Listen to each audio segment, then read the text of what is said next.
As we look for plants to fill the various roles in our planting design, the most important consideration we need to make is to match the plant to the planting site. When we conducted our initial site survey, we identified sun and wind exposures. We looked at soil type and drainage and nutrition. All of these factors are going to influence what types of plants will do best and perform their best in that location. Now, if we properly match a plant to the planting site, it's more likely to thrive without additional inputs, but a poorly placed plant is more prone to disease problems, it's going to be stressed, and it's more likely that you'll have failure and need to replace that plant.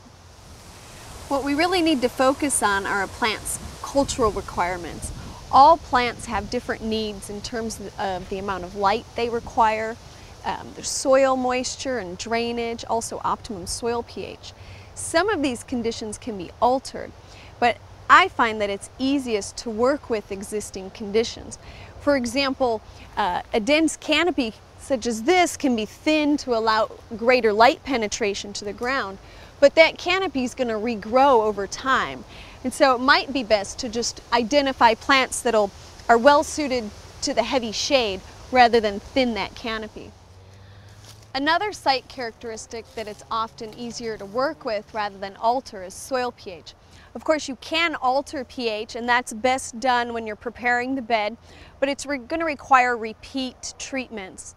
On the other hand, variability in soil pH provides an opportunity to incorporate a wider assemblage of plant types. Now, the information on soil pH is going to come in our soil tests that we collected earlier during our site survey, and I brought the results from one of those tests just to help look at what kind of information is collected. The results give you the relative amounts of various nutrients in the soil, the three major elements: nitrogen, phosphorus, and potassium. It also tells us the pH of the soil. In this example, our pH was 5.5, which is a little bit acidic.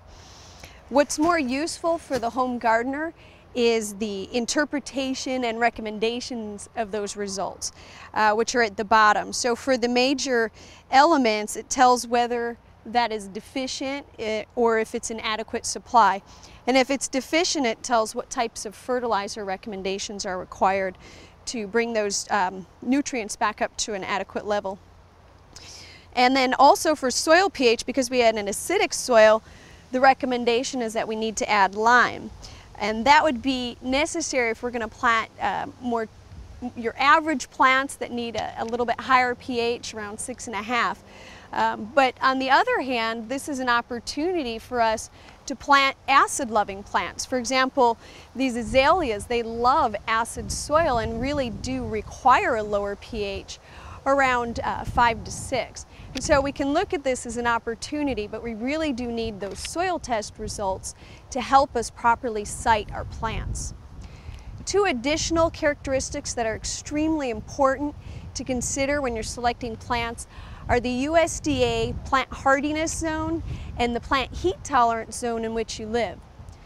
The USDA hardiness zone map indicates the average minimum winter temperature for different areas throughout the United States.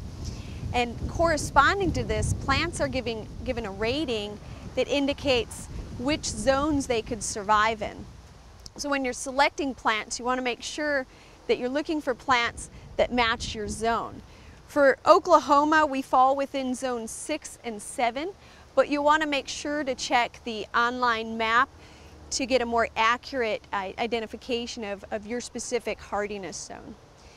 Now, similarly, plants are also rated for their heat tolerance, and in Oklahoma this can be a very important consideration. The American Horticulture Society has created a heat zone map that indicates the heat zone in which you live. Now, for Oklahoma, the majority of the state falls within heat zone 8. Of course, certain conditions in the landscape can create microclimates that allow you to grow plants outside of their hardiness or heat zones. But this information is provided as a general baseline to help you in selecting plants that will be most successful in the landscape. There's a few additional considerations you want to think about when selecting plant material.